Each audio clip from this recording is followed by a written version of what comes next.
Sabe essas cenas de ditadura, de filme de ditadura, que você cansa de ver, em que as forças do Estado, de maneira obscurantista e assustadora, partem para cima do cidadão comum, né, com arroubos autoritários e violentos, interrompendo a vida do cidadão comum, barbarizando o cidadão comum. Pois é, a gente vê muito isso em filme, em documentário, etc. E tem aquela questão, é isso mesmo, a gente tem que conhecer o passado, reviver, digerir o passado para que ele não se repita.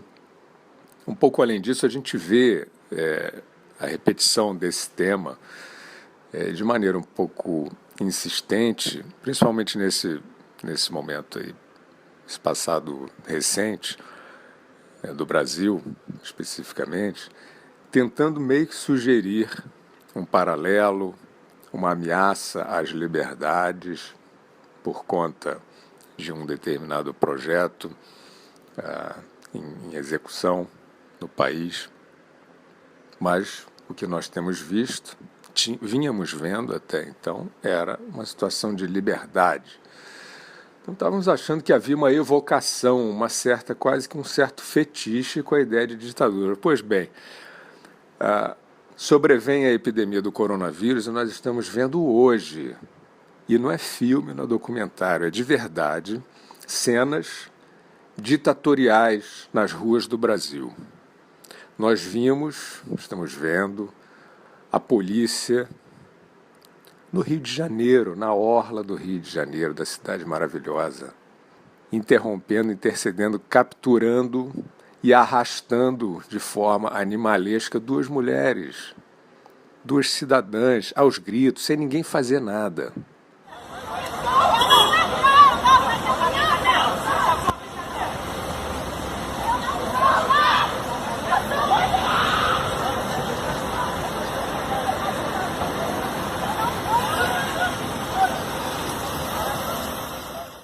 Sem nenhuma entidade de direitos humanos se pronunciar, sem nenhuma feminista, sem nenhuma OAB, sem nenhuma ABI. Duas cidadãs barbarizadas na frente de todo mundo. Sabe por quê? Porque o governador do estado, o senhor Corona Witzel, está brincando de tirano, surfando numa epidemia. E não é só ele.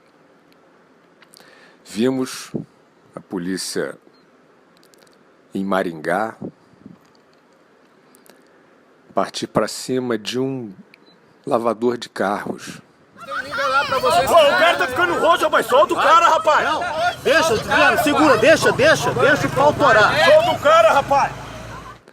E estrangulá-lo até o desmaio desse personagem, que depois foi sendo arrastado que nem um bicho pela rua.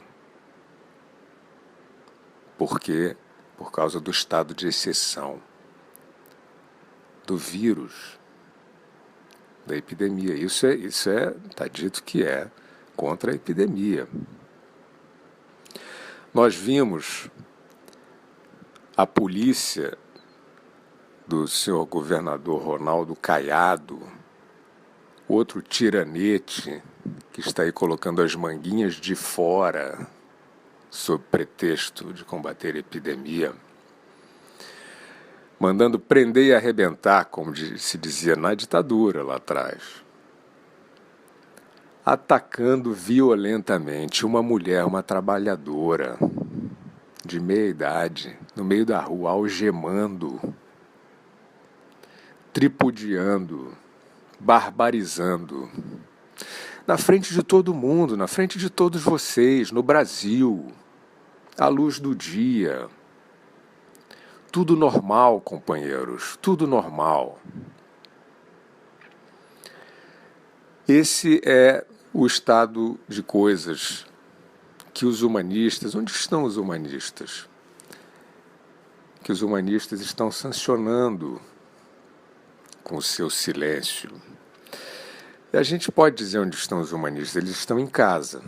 Eles estão caladinhos nos seus cantos, a pretexto de não aumentar o contágio do coronavírus. Tudo isso que está sendo feito supostamente para salvar vidas,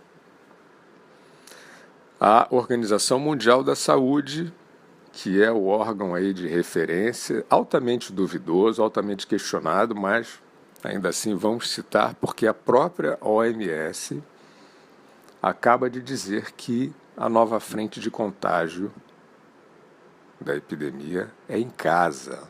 Countries now is happening in the household, at family level. In some senses, transmission has been taken off the streets and pushed back into family units. Que a OMS vai ter que procurar nos lares os infectados, porque eles estão passando o vírus para os seus familiares. Nós estamos vendo o lockdown, o trancamento, a humanidade inteira trancada em casa, supostamente para deter uma epidemia que não está sendo detida da forma como era anunciado. Uma epidemia que está tendo aparentemente o seu curso inevitável. Mas achatou a curva para evitar o colapso dos hospitais. Onde está o modelo matemático desse achatamento? O que nós estamos vendo com semanas, varia de lugar para lugar, mas semanas, às vezes mais de mês, de trancamento da população em casa.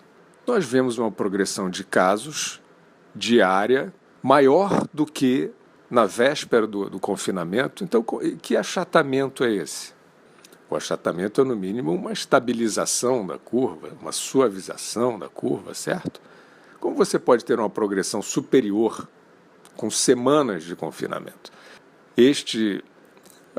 Essa questão do achatamento, ela não é matemática, é uma hipótese que hoje é altamente questionada pela própria OMS e pelo que os nossos olhos estão vendo. Apesar de que os números, as estatísticas, principalmente de mortes, também estão mergulhadas numa nuvem pouco transparente. Nós estamos vendo uma escalada de casos em que as autoridades insistem em não separar os mortos com coronavírus dos mortos pelo coronavírus, em que o coronavírus foi o fator letal no organismo saudável. Essa separação é essencial e ela não existe já com meses de epidemia. Ela não é feita estranhamente. Nesse ambiente obscurantista, e voltando para o Brasil, nós vemos, por exemplo, agora o coordenador do combate à epidemia em São Paulo, Davi Uip, que é médico, e que fez um depoimento pessoal do seu caso, da sua experiência com a doença, com uma dramatização um pouco em desacordo com a contrição exigida e esperada no tom de um médico. Nós vemos, então, as autoridades em São Paulo, lideradas pelo governador João Dória, apresentando uma perspectiva de colapso da rede hospitalar para atendimento de infectados de coronavírus. Eles estão dizendo especificamente que, se São Paulo não chegar a um confinamento, a uma quarentena com 75%, vejam os dados precisos, 75%, segundo as autoridades de São Paulo, em 15 dias não haverá mais leito na rede hospitalar. O que nós podemos dizer sobre essa projeção vinda desses personagens que têm se pronunciado sobre a epidemia, nós temos visto de que forma. Citamos já o médico, o próprio governador, inicialmente, inclusive, com diretrizes de fechamento completo, que depois refluiu, de fábrica, de circulação total, rodovia, depois refluiu um pouquinho. Então, autoridades que estão nesse tom, nós estamos vendo uma projeção com um nível de precisão matemática que não existe em nenhum lugar do mundo.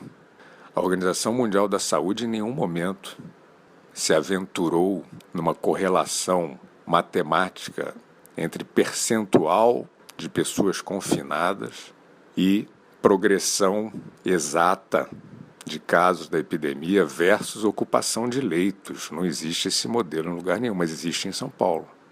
Em São Paulo as autoridades estão fazendo essa conta para poder mandar todo mundo ficar em casa. É esse o estado de exceção, é esse o estado de arrobo, de atropelo da democracia, da liberdade, do direito de ir e vir, da integridade do cidadão, física do cidadão. O próprio governador João Dória, enquanto essas duas mulheres estavam sendo aviltadas, arrastadas em público pela polícia, como nos tempos da ditadura, tão lembrados, e que agora só encontram um grande silêncio. Pois bem, nesse mesmo momento, o governador de São Paulo estava dizendo a mesma coisa que disse o governador do Rio de Janeiro: ameaça de prender o cidadão que descumprir a quarentena. Quem não conseguir enxergar, nesse momento, nesse contexto de epidemia, uma ação política tirânica, uma ação política de propósitos rasteiros e muito graves, não está entendendo o que está se passando, e quando acordar para o que está se passando pode ser tarde demais.